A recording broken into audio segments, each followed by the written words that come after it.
ಪ್ರಧಾನಿ ನರೇಂದ್ರ ಮೋದಿ ಅವರು ಏನೇ ಮಾಡಿದ್ರು ಅದಕ್ಕೊಂದು ಮೆಸೇಜ್ ಇರುತ್ತೆ, ಇಲ್ಲ ಯಾರಿಗಾದರೂ ಏಟು ತಿರುಗೇಟ್ ಇರುತ್ತೆ. ಇವತ್ತು ಕೂಡ ಅಂತಹದ್ದೇ ಒಂದು ಪ್ರಕ್ರಿಯೆಯನ್ನ ಮಾಡಿದ್ದಾರೆ. ವಾಯುಪಡೆಗೆ ಹೋಗಿ ಅಲ್ಲಿ ಸೈನಿಕರನ್ನ ಭೇಟಿ ಮಾಡೋ ಮೂಲಕ ಮತ್ತೆ ಮತ್ತೆ ಪಾಕ್ಗೆ ಮೋದಿ ತಿರುಗೇಟನ್ನ ಕೊಡುವ ಕೆಲಸವನ್ನ ಮುಂದುವರಿಸಿದ್ದಾರೆ. ಕ್ಷಣ ಕ್ಷಣಕ್ಕೂ ಕೂಡ ಮುಟ್ಟಿ ನೋಡಿಕೊಳ್ಳುವಂತೆ ಟಾಂಗ್ ಕೊಟ್ಟಿದ್ದಾರೆ. ಸೈನಿಕರೊಂದಿಗಿನ ಭೇಟಿ ವೇಳೆಯೂ ಕೂಡ ಪಾಕಿಸ್ತಾನಕ್ಕೆ ಖಡಕ್ ಟಾಂಗ್ ಅನ್ನ ಕೊಟ್ಟಿದ್ದಾರೆ ಮೋದಿ. ಭಾರತದ ಫೈಟರ್ ಜೆಟ್ ಏರ್ ಡಿಫೆನ್ಸ್ ಬಗ್ಗೆ ಪಾಕ್ ಸುಳ್ಳು ಸುದ್ದಿಯನ್ನ ಹರಿಬಿಟ್ಟಿತ್ತು.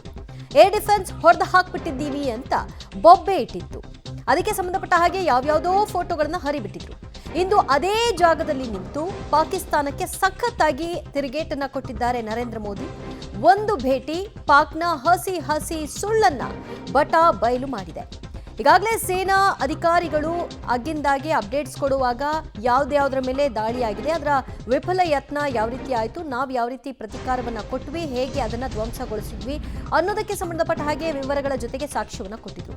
ಇವತ್ತು ಖುದ್ದು ಅದೇ ಸ್ಪಾಟ್ಗೆ ಹೋಗೋ ಮೂಲಕ ನರೇಂದ್ರ ಮೋದಿ ಅವರು ಪಾಕಿಸ್ತಾನದ ಸುಳ್ಳು ಹಸಿ ಹಸಿ ಸುಳ್ಳಿಗೆ ತಿರುಗೇಟನ್ನ ಕೊಡುವಂತಹ ಕೆಲಸವನ್ನ ಮಾಡಿದ್ದಾರೆ. ಇನ್ನೆಂದೂ ಕೂಡ ಪಾಕಿಸ್ತಾನ ಸುಳ್ಳು ಹೇಳೋದ್ರ ಬಗ್ಗೆ ಆಲೋಚನೆಯೂ ಕೂಡ ಮಾಡಬಾರ್ದು. ಆ ರೀತಿಯಾದಂತಹ ಒಂದು ಮಸ್ಟ್ ಸ್ಟ್ರೋಕ್ ಅನ್ನ ಕೊಟ್ಟಿದೆ ಭಾರತ, ಈ ಮೂಲಕವಾಗಿ ಪ್ರಧಾನಿ ನರೇಂದ್ರ ಮೋದಿ ಅವರ ಮೂಲಕ. ಪ್ರಧಾನಿ ನರೇಂದ್ರ ಮೋದಿ ಅವರು ಇವತ್ತು ಪಂಜಾಬ್ನ ಅದಮ್ಪುರ ವಾಯುನೆಲೆಗೆ ಭೇಟಿ ಕೊಟ್ಟರು.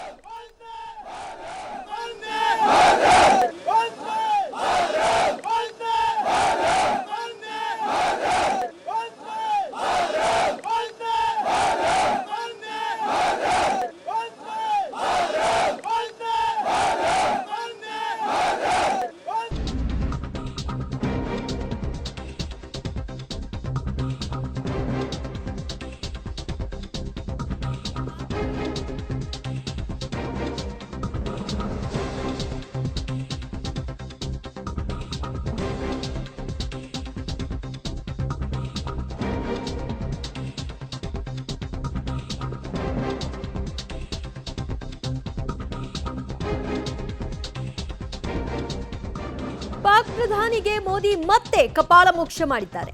ಮೊನ್ನೆಯಷ್ಟೇ ಅದಮ್ಪುರ್ ಏರ್ ಡಿಫೆನ್ಸ್ ಧ್ವಂಸಗೊಳಿಸಿದ್ದೀವಿ ಅಂತ ಪಾಕಿಸ್ತಾನ ಹೇಳಿತ್ತು. ಇವತ್ತು ಇದೇ ಜಾಗದಲ್ಲಿ ನಿಂತು ಪ್ರಧಾನಿ ನರೇಂದ್ರ ಮೋದಿ ಅವರು ಸೈನಿಕರೊಂದಿಗೆ ಸಂಭ್ರಮಿಸಿದ್ದಾರೆ. S-400 ಸುದರ್ಶನ ಚಕ್ರ ಸುರಕ್ಷಿತ ಅಂತ ಸಾಕ್ಷ್ಯವನ್ನ ಬಿಡುಗಡೆಗೊಳಿಸಲಾಗಿದೆ. ಇವತ್ತು ಖುದ್ದು ಏರ್ಬೇಸ್ಗೆ ಹೋಗಿ ಸಂದೇಶವನ್ನ ರವಾನೆ ಮಾಡಿದ್ದಾರೆ ನರೇಂದ್ರ ಮೋದಿ. ಸುಳ್ಳುಕೋರ ಪಾಕಿಸ್ತಾನಕ್ಕೆ ಬ್ಯಾಕ್ ಟು ಬ್ಯಾಕ್ ತಪರಾಕಿಯನ್ನ ಹಾಕಿದ್ದಾರೆ. ಅದಮ್ಪುರ ವಾಯುನೆಲೆಯನ್ನ ಧ್ವಂಸಗೊಳಿಸಿದ್ದೀವಿ ಅಂತ ಹೇಳಿತ್ತು. ಅದಾದ ನಂತರದಲ್ಲಿ S-400 ಸುದರ್ಶನ ಚಕ್ರವನ್ನ ಹೊರ ಹಾಕ್ಬಿಟ್ಟಿದ್ದೀವಿ ಅಂತ ಹೇಳಿತ್ತು. ಅದೆಲ್ಲವೂ ಕೂಡ ಪಾಕಿಸ್ತಾನ ಬಿಟ್ಟಂತಹ ಕಥೆಗಳು. ಆ ಕಥೆಯಲ್ಲಿ ಯಾವುದೇ ತಿರುಳಿಲ್ಲ ಅನ್ನೋದನ್ನ ಮತ್ತೊಮ್ಮೆ ಪ್ರೂವ್ ಮಾಡಿದ್ದಾರೆ ನರೇಂದ್ರ ಮೋದಿ. ಅದಕ್ಕೆ ಸಾಕ್ಷ್ಯ ಇವತ್ತು ಖುದ್ದು ಅದಮ್ಪುರ್ ಬೇಸ್ಗೆ ಹೋದ್ರು. ಏರ್ ಬೇಸ್ಗೆ ಹೋಗಿ ಅಲ್ಲಿ S-4 ಸುದರ್ಶನ ಚಕ್ರ ಎಷ್ಟು ಸೇಫ್ ಆಗಿದೆ ಅನ್ನೋದನ್ನ ಒಂದು ಬದಿಯಲ್ಲಿ ಸುದರ್ಶನ ಚಕ್ರ ಒಂದು ಬ್ಯಾಕ್ ಡ್ರಾಪ್ ಅಲ್ಲಿ, ಮಗದೊಂದು ಕಡೆಯಲ್ಲಿ ಸೈನಿಕರು, ಇನ್ನೊಂದು ಕಡೆಯಲ್ಲಿ ನರೇಂದ್ರ ಮೋದಿ ಫುಲ್ ಸಂಭ್ರಮಾಚರಣೆಯಲ್ಲಿ ಈ ಮೂಲಕ ಪಾಕಿಸ್ತಾನಕ್ಕೆ ತಿರುಗೇಟು ಕೊಡುವಂತಹ ಕೆಲಸವನ್ನ ಮಾಡಲಾಗಿದೆ. 7ನೇ ತಾರೀಕು ಪಹಲ್ಗಾಮ್ ದಾಳಿಯ ನಂತರದಲ್ಲಿ ಭಾರತ ಪ್ರತೀಕಾರ ತೀರಿಸಿಕೊಳ್ತು. ಅದಾದ ನಂತರ 9 ಮತ್ತು 10ನೇ ತಾರೀಕು ಮಧ್ಯರಾತ್ರಿಯಲ್ಲಿ ಪಾಕಿಸ್ತಾನ ನಿರಂತರವಾಗಿ ಡ್ರೋನ್ ಮತ್ತು ಮಿಸೈಲ್ಗಳ ದಾಳಿಯನ್ನ ಇಡ್ತು. ಆದರೆ ಆ ಎಲ್ಲ ದಾಳಿಗಳನ್ನ ನಮ್ಮ S-400 ಸುದರ್ಶನ ಚಕ್ರ ಹೊಡೆದಾಕಿ ನಮ್ಮ ಭಾರತದ ಭದ್ರತೆಯನ್ನ ಹೆಚ್ಚು ಮಾಡ್ತು, ಜೊತೆಗೆ ತನ್ನನ್ನು ಕೂಡ ತಾನು ಕಾಪಾಡ್ಕೊಳ್ತು. ಆದರೆ ಪಾಕಿಸ್ತಾನ ಏನು ಹೇಳ್ತು, ನಾವು ಬಿಟ್ಟಂತಹ ಮಿಸೈಲ್ಗಳು S-400 ಸುದರ್ಶನ ಚಕ್ರವನ್ನು ಧ್ವಂಸ ಮಾಡಿಬಿಟ್ಟಿದೆ, ಏರ್ ಬೇಸು ಕೂಡ ನಿರ್ನಾಮ ಆಗಿಬಿಟ್ಟಿದೆ, ಇದು ನಮ್ಮ ಶಕ್ತಿ, ನಮ್ಮ ಹಿರಿಮೆ ಅಂತ ಹಿರಿ ಹಿಗ್ಗಿದ್ರು. ಆದರೆ ಅದೆಲ್ಲವೂ ಕೂಡ ಸುಳ್ಳು ಅನ್ನೋದಕ್ಕೆ ಸಂಬಂಧಪಟ್ಟ ಹಾಗೆ ಸೇನಾಧಿಕಾರಿಗಳು ಅದರ ವಿವರವನ್ನು ಕೊಟ್ಟಿದ್ರು. ಇವತ್ತು ಅದನ್ನ ಸಾಕ್ಷೀಕರಿಸಿ ಅಲ್ಲೇ ಹೋಗಿ ಮೋದಿ ಅವರು ನಿಂತ್ಕೊಳ್ಳೋ ಮೂಲಕವಾಗಿ ಸುದರ್ಶನ ಚಕ್ರವೂ ಸೇಫ್, ನಮ್ಮ ಏರ್ ಬೇಸ್ ಕೂಡ ಸೇಫ್, ನೀವು ಹೇಳ್ತಾ ಇರೋದು ಸುಳ್ಳು, ಹಸಿ ಸುಳ್ಳು ಅನ್ನೋದನ್ನ ಮತ್ತೊಮ್ಮೆ ಜಗತ್ತಿಗೆ ಪ್ರೂವ್ ಮಾಡುವಂತಹ ಕೆಲಸವನ್ನ ಮಾಡಲಾಗಿದೆ. ಇವತ್ತು ಪ್ರಧಾನಿ ನರೇಂದ್ರ ಮೋದಿ ಅವರು ಪಂಜಾಬ್ನ ಅದಮ್ಪುರ್ ವಾಯುನೆಲೆಗೆ ಭೇಟಿ ಕೊಟ್ಟಂತಹ ಕ್ಷಣ ಅದು. ಮತ್ತಷ್ಟು ಅಪ್ಡೇಟ್ಸ್ ಕೊಡ್ತಾರೆ ನಮ್ಮ ಪ್ರತಿನಿಧಿ ಪವಿತ್ರ ಕಡ್ತಲ್ಲ. ಪವಿತ್ರ, ಪ್ರಧಾನಿ ನರೇಂದ್ರ ಮೋದಿ ಅವರು ಏನೇ ಮಾಡಿದ್ರು ಅದರಲ್ಲಿ ಏನಾದರೂ ಒಂದು ನಿಗೂಢ ಅರ್ಥ ಇರುತ್ತೆ, ಇಲ್ಲ ಯಾರಿಗಾದ್ರೂ ತಪರಾಕಿ ಇರುತ್ತೆ. ಈ ಬಾರಿ ಆ ತಪರಾಕಿ ಪಾಕಿಸ್ತಾನಕ್ಕೆ, ಅದು ಅದಮ್ಪುರ್ಗೆ ಹೋಗೋ ಮೂಲಕವಾಗಿ ಏನೆಲ್ಲ ಮೆಸೇಜ್ಗಳು ಸಿಕ್ತು ಇವತ್ತಿನ ಈ ಭೇಟಿಯಲ್ಲಿ? ಅನೇಕ ಮೆಸೇಜ್ಗಳು ಪಾಕಿಸ್ತಾನಕ್ಕೆ ಮಾತ್ರ ಅಲ್ಲ ಜಗತ್ತಿಗೆ ಒಂದು ಮೆಸೇಜ್ ಅನ್ನ ಕೊಡುವಂತಹ ಕೆಲಸವನ್ನ ಪ್ರಧಾನಿಯವರು ಮಾಡಿದ್ದಾರೆ. ಒಂದು ಪ್ರಥಮವಾಗಿ ಅವರು ಅದಾಂಪುರಕ್ಕೆ ಹೋಗ್ತಾರೆ, ಅಲ್ಲಿನ ವಾಯುಪಡೆಯ ಹೀರೋಗಳು ಯಾರಿದ್ದಾರೆ ಅವರ ಜೊತೆಗೆ ಸಂಭ್ರಮಾಚರಣೆಯನ್ನ ಮಾಡ್ತಾರೆ. ಜೈ ಹಿಂದ್ ಅನ್ನುವಂತಹ ಘೋಷವಾಕ್ಯಗಳು ಅಲ್ಲಿ ಮೊಳಗುತ್ತೆ, ಭಾರತ್ ಮಾತಾ ಕಿ ಜೈ ಅನ್ನುವಂತಹ ಘೋಷವಾಕ್ಯಗಳು ಅಲ್ಲಿ ಮೊಳಗುತ್ತೆ. ಸೊ ಆ ಮೂಲಕ ನಮ್ಮ ಇಡೀ ಭಾರತವನ್ನ ಈ ಬಾರಿ ಆಗಿರುವಂತದ್ದು ದೊಡ್ಡ ಮಟ್ಟದ ವೈಮಾನಿಕವಾಗಿರುವಂತಹ ಶಕ್ತಿ ಪ್ರದರ್ಶನವೇ ದೊಡ್ಡ ಮಟ್ಟಿಗೆ ಆಗಿತ್ತು. ಸೊ ಹಾಗಾಗಿ ವಾಯುನೆಲೆಗೆ ಹೋಗಿ ಅಲ್ಲಿ ಅವರನ್ನ ಅಭಿನಂದನೆ ಮಾಡುವಂತಹ ಕೆಲಸವನ್ನ ಮಾಡಿದ್ರು. ಜೊತೆಗೆ ಇಡೀ ಭಾರತೀಯರ ಪರವಾಗಿ ನಮ್ಮ ರಕ್ಷಣೆಗೆ ನಿಂತಹ ವಾಯುಪಡೆಯ ಸೈನಿಕರಿಗೆ ಸೆಲ್ಯೂಟ್ ಅನ್ನ ಹೊಡೆದ್ರು. ಇದರ ಜೊತೆಗೆ ಪಾಕಿಸ್ತಾನದ ಸುಳ್ಳಿನ ಫ್ಯಾಕ್ಟರಿ ಏನಿದೆ ಅದನ್ನ ಮತ್ತೊಮ್ಮೆ ಭಾರತ ಬಟಾಬಯಲು ಮಾಡಿದೆ. ಪಾಕಿಸ್ತಾನ ಹೇಳ್ತಾ ಇದ್ದಿತ್ತು ಅದಂಪುರದಲ್ಲಿರುವಂತಹ S-400 ಅದು ಭಾರತದ ಪಾಲಿಗೆ ಸುದರ್ಶನ ಚಕ್ರ, ಭಾರತದ ಪಾಲಿಗೆ ಶ್ರೀರಕ್ಷೆ, ಅದನ್ನ ನಾವು ಹೊಡೆದು ಉರುಳಿಸಿದ್ದೀವಿ ಅನ್ನುವಂತಹ ಸುಳ್ಳನ್ನ ದೊಡ್ಡ ಮಟ್ಟದಲ್ಲಿ ಹಬ್ಬಿಸಿತ್ತು. ಆದ್ರೆ ಈಗಾಗಲೇ ಸೇನಾ ವಲಯ ಏರ್ಬೇಸ್ ನಲ್ಲಿರುವಂತಹ ಅನೇಕ ಫೋಟೋಗಳನ್ನ ರಿಲೀಸ್ ಮಾಡಿತ್ತು. ಆದ್ರೆ ಇವತ್ತು ಪ್ರಧಾನಿ ಅವರ ಒಂದು ಫೋಟೋವನ್ನು ನೀವು ಗಮನಿಸ್ತಾ ಇರಬಹುದು.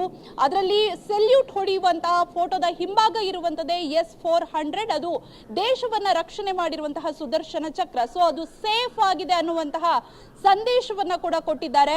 ಅದರ ಜೊತೆಗೆ ಇನ್ನೊಂದು ಫೋಟೋ, ಮೋದಿ ಅವರ ಫೋಟೋ ಇದೆ, ಫೈಟರ್ ಜೆಟ್ ಇದೆ, ಅದರ ಮುಂಭಾಗ ಅವರು ಕೈಯನ್ನ ಎತ್ತಿ ಘೋಷಣೆಯನ್ನ ಕೂಗುವಂತಹ ಮೂಲಕ ಭಾರತದ ಪವರ್ ಏನು ಅನ್ನುವಂಥದ್ದನ್ನ ನಮ್ಮ ಫೈಟರ್ ಜೆಟ್ಗಳು ತೋರಿಸಿಕೊಟ್ಟಿವೆ ಅನ್ನುವಂಥದ್ದನ್ನ ತೋರಿಸ್ತಾ ಇದ್ದಾರೆ.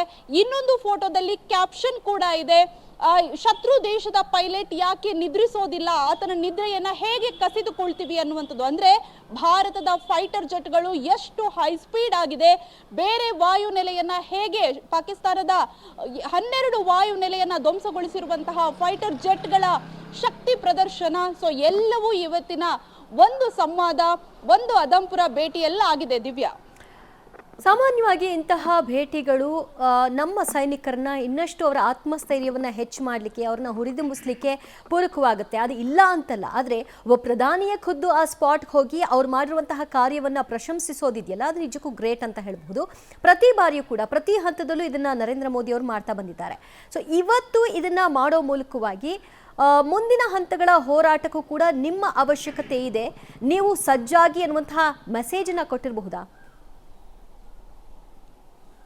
ಹೌದು, ಈಗಾಗಲೇ ಅದನ್ನ ಖುದ್ದು ಪ್ರಧಾನಿಯವರು ಕೂಡ ನಿನ್ನೆ ದೇಶವನ್ನ ಉದ್ದೇಶಿಸಿ ಮಾತನಾಡ್ತಾ ಹೇಳಿದ್ರು, ನಾವು ಆಪರೇಷನ್ ಸಿಂಧೂರವನ್ನ ನಿಂತಿಲ್ಲ, ಮಗದೊಂದು ಏನಾದ್ರೂ ಭಯೋತ್ಪಾದನಾ ಕೃತ್ಯದಂತಹ ಕೆಲಸಗಳಿಗೆ ಏನಾದ್ರೂ ಪಾಕಿಸ್ತಾನ ಕೈ ಹಾಕಿದ್ರೆ ಅದಕ್ಕೆ ದಿಟ್ಟ ಉತ್ತರ ಕೊಡೋದಕ್ಕೆ ನಾವು ಸಜ್ಜಾಗಿದ್ದೀವಿ ಅನ್ನುವಂತಹ ಸಂದೇಶವನ್ನ ಕೊಟ್ಟಿದ್ರು. ಜೊತೆಗೆ ನಿನ್ನೆ ಸೇನಾ ಅಧಿಕಾರಿಗಳು ಕೂಡ ಅದನ್ನೇ ಮಾತನಾಡ್ತಾ ಇದ್ರು, ನಮ್ಮ ಎಲ್ಲಾ ಆಪರೇಷನಲ್ ಮೆಟೀರಿಯಲ್ ಏನಿದೆ ಎಲ್ಲವೂ ಕೂಡ ಮಗದೊಂದು ಆಪರೇಷನ್ಗೆ ಸಿದ್ಧವಾಗಿದೆ, ನೆಕ್ಸ್ಟ್ ಮಿಷನ್ಗೆ, ನೆಕ್ಸ್ಟ್ ಟಾರ್ಗೆಟ್ಗೆ ನಾವು ಸಜ್ಜಾಗಿದ್ದೀವಿ ಅನ್ನುವಂತಹ ಸಂದೇಶವನ್ನ ಈಗಾಗಲೇ ಕೊಟ್ಟಿದ್ದಾರೆ.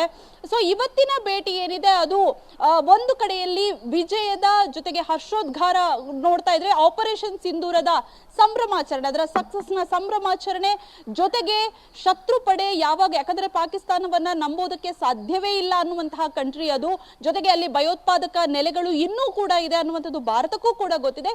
ಹಾಗಾಗಿ ಎಲ್ಲಾ ಸಂದೇಶಗಳನ್ನ ಒಗ್ಗೂಡಿಸಿ ನೆಕ್ಸ್ಟ್ ಮಿಷನ್ ಬಂತು ಅಂತಂದ್ರೆ ಯಾವ ರೀತಿ ತಯಾರಿಗಳು ಇರಬೇಕು, ಜೊತೆಗೆ ಯಾವ ರೀತಿ ಹುರಿದುಂಬಿಸಬೇಕು ಅನ್ನುವಂತಹ ಕೆಲಸವನ್ನ ಇವತ್ತು ಪ್ರಧಾನಿಯವರು ಮಾಡಿದ್ದಾರೆ. ದಿವ್ಯಾ, ಪವಿತ್ರ ಸಂಪರ್ಕದಲ್ಲಿ ಮತ್ತಷ್ಟು ಅಪ್ಡೇಟ್ಸ್ ನಿಮ್ಮಿಂದ ಪಡ್ಕೊಳ್ತೀವಿ.